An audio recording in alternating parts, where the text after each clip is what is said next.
सब देखने और सुनने वालों की खिदमत में मोहब्बत भरा सलाम। जर्मनी चलेंगे। इरफान अहमद खान साहब हमारे साथ हैं और जर्मनी की क्या सूरत-ए-हाल है, इलेक्शन है अगले महीने में। बताया ये जा रहा है कि एएफडी जो है वो बड़ी तेज़ी के साथ ऊपर आ रही है, सोशल मीडिया के बकौल। खान साहब से पूछते हैं, खान साहब क्या हालात चल रहे हैं जनाब?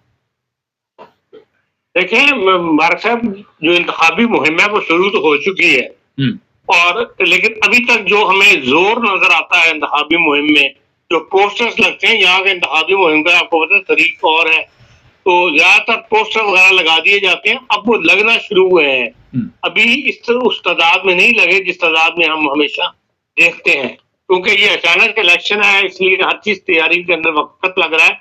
लेकिन अब बाहर दीवारों पे या दीवारों से बना दिया जो उन्होंने मखसूस जगह की होती है कि यहाँ पोस्टर लगा सकते हैं, वहां पर पोस्टर लगना शुरू हो गए, या खंभों के साथ जो वो लटकाते हैं बैनर से अपने बना के, वो लगना शुरू हो गए। अभी उस तादाद में नहीं रुके, लेकिन बाजार देखने में नजर आता है कि एएफडी वाले जो है वो ज्यादा मुनज़्ज़म तरीके से अपनी मुहिम जो है, इंतखाबी मुहिम, उसको सरगर्म है, उसको बहुत मुनज़्ज़म तरीके से चला रहे हैं और सोशल मीडिया उनको ज्यादा हाईलाइट कर रहा है।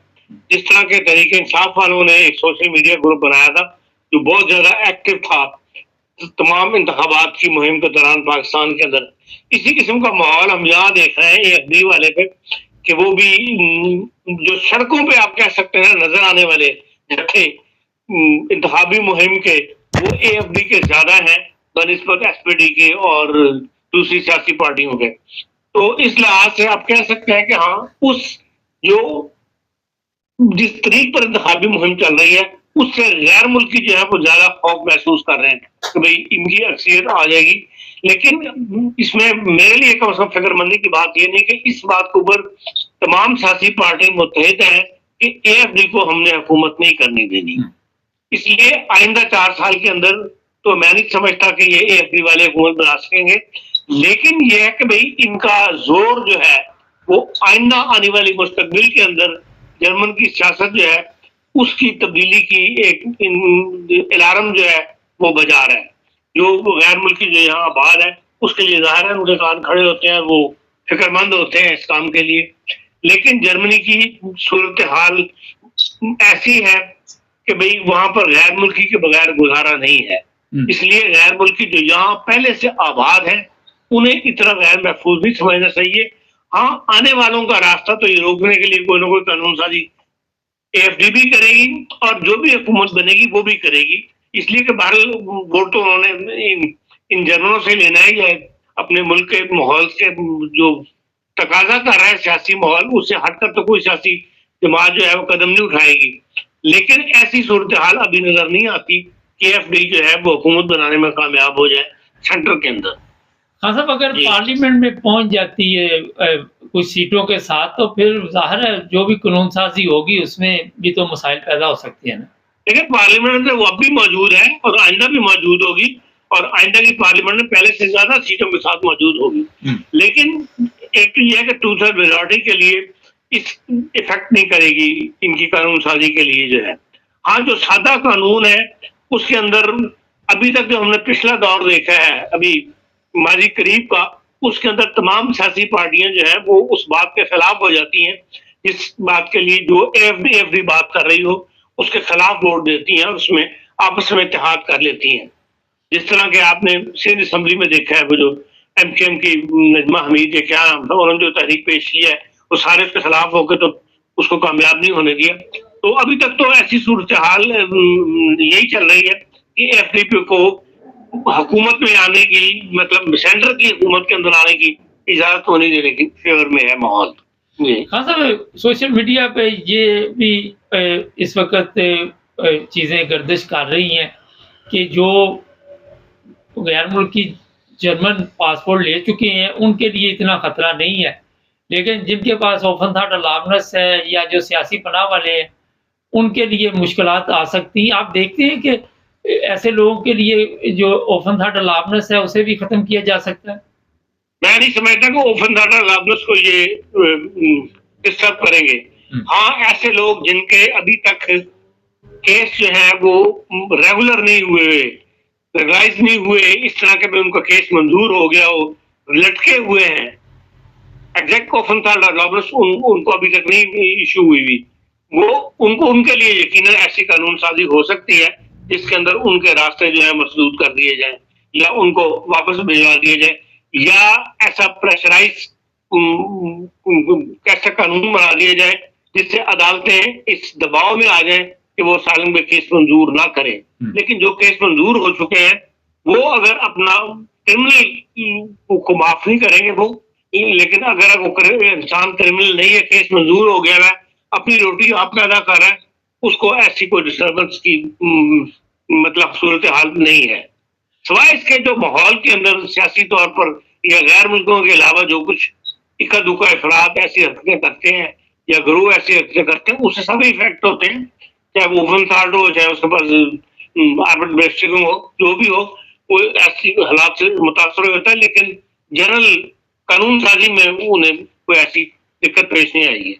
कानूनी तौर पर क्रिमिनल की बात आपने की, इतने क्राइम बढ़ते जा रहे हैं और उनमें गैर मुल्कियों का नाम आ रहा है, और उसकी वजह से जो जर्मन है वो काफ़ी परेशान है और वो कहते हैं कि इन्होंने हमारे लिए मुश्किलात खड़ी की हुई है। और सबसे बड़ा हथियार इस वक्त सोशल मीडिया है। और डोचे ज़ाहिर है बड़े गौर से ये सुनता है जब कहीं भी किसी लड़की के साथ ज़्यादती होती है, 8-8 लड़के पड़ जाते हैं, कहीं 4 लड़के, और ज़्यादा सीरियन है, अफ़गानी है, नाइजेरियन है, इन लोगों के नाम जो है बड़े काफ़ी लिए जा रहे हैं। देखिए, गैर मुल्की का नाम ज्यादा नुमाया होकर सामने आता है इसके अंदर इसलिए कि ये गैंग होते हैं। ये नहीं है कि जर्मन सोसाइटी इन बातों से महफूज है, जर्मनों के अंदर भी ये ऐसी वारदातें हो रही हैं या होती हैं, लेकिन उनमें एक तो गैंग नहीं होता और दूसरा उनको इतना हाईलाइट करके पेश नहीं किया जाता। जो गैर मुल्की ऐसे करते हैं उनको ज्यादा सोशल मीडिया के ऊपर जो जर्मन के ग्रुप्स बने हुए वो ज्यादा AFD वाले हैं या इस किस्म के, वो ज्यादा उसको नुमाया करके पेश करते हैं। लेकिन क्राइम्स दोनों तरफ दोनों मतलब कर रहे हैं, गैर मुल्की भी कर रहे हैं और दूसरा भी कर रहे हैं। ये आपकी बात दुरुस्त है कि बात ग्रोह जो है गैर मुल्की के वो ज्यादा इसमें एक्टिव है या जो बेकार फिर रहे हैं वो इन मामलों में ज्यादा इन्वॉल्व हो जाते हैं, जिनके खिलाफ फिर आवाज उठती है कभी इनको बाहर निकालो जर्मनी से, और वो इस मामले में हक बजाने भी हैं। और ये दुनिया के हर सोशल मीडिया का देखें, एक पॉजिटिव इस्तेमाल है, एक नेगेटिव इस्तेमाल है। अब पाकिस्तान के अंदर भी जो सोशल मीडिया का नेगेटिव इस्तेमाल मुसलसल बढ़ रहा है।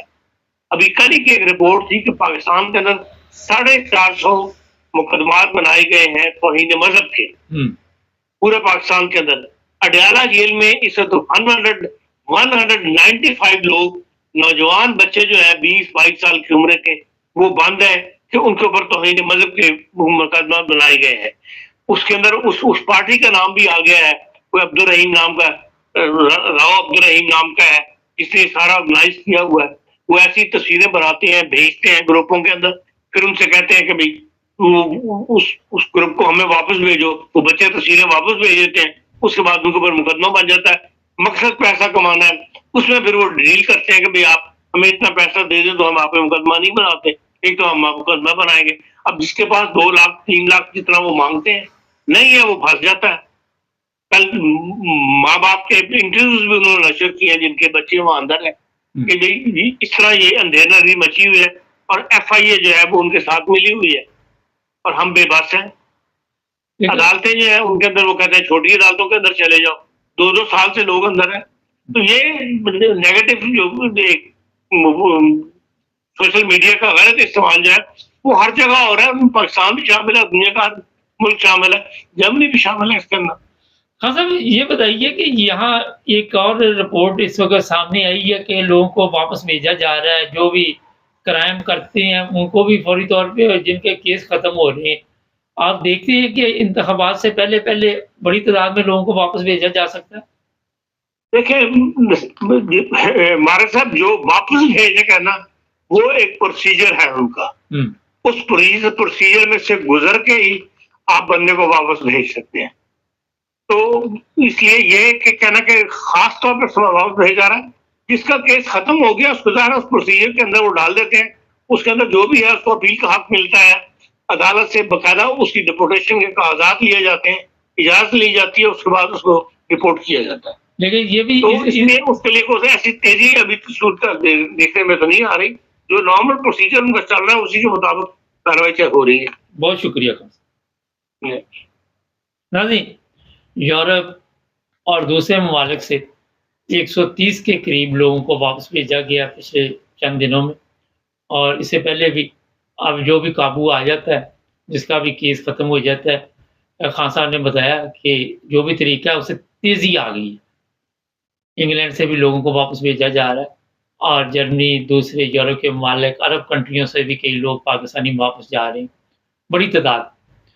दूसरी जो बात है वो ये है कि इलेक्शन आ रहे हैं, जितने भी हमारे पाकिस्तानी चैनल देखते हैं उनको चाहिए कि अपने वोट का इस्तेमाल करें और वोट डालें, जिसको भी आप चाहें। किसी पे यहाँ पे पाबंदी नहीं है, ना मियाँ को ना बीवी को किसी से दिलचस्पी नहीं होती यूरोप में जब वोट डालते, आज़ादी है। जो सबसे अहम बात है कि सोशल मीडिया पे जो लोग कह रहे हैं कि जर्मनी की नेशनलिटी भी ख़त्म हो सकती है, ये हो सकता है, वो हो सकता है, इतना आसान नहीं है, इस तरह की अफवाहें ना फैलाएं। और जिन लोगों ने अभी तक जर्मन पासपोर्ट हासिल नहीं किया हुआ, उन्हें चाहिए कि जल्द से जल्द सब काम छोड़ के इस तरफ तवज्जो दें और वहाँ की नेशनलिटी लें। कल एक मैं प्रोग्राम देख रहा था, वो साहब बता रहे थे किसी और मुल्क में हम चले जाएँ, और कोई पूछ रहा था उनसे तो वो बता रहे थे अजी बेहतर है आप इंग्लैंड का 5 साल का वीज़ा पकड़ लें, कोई उनको कह रहा था अमेरिका का पकड़ लें, कोई कनाडा का पकड़ लें। तो इतना आसान नहीं इंग्लैंड का भी आप यहाँ रेजिडेंट परमिट लेना, वो पिकनिक ख़त्म हो चुकी है, तो वहीं पे ही रहना पड़ेगा, या यूरोप के किसी दूसरे मुल्क, 27 मुल्क या कहीं भी आप रह सकते हैं। मगर इतना बड़ा इशू नहीं है उन लोगों के लिए जिनके पास अभी तक वहाँ पे कोई स्टेटस नहीं है, सियासी पनाह वाले या होल्डिंग वाले, उनके लिए बार इस वक्त तलवार जो है लटक रही है। चैनल को सब्सक्राइब करें, जुड़े रहें हमारे साथ।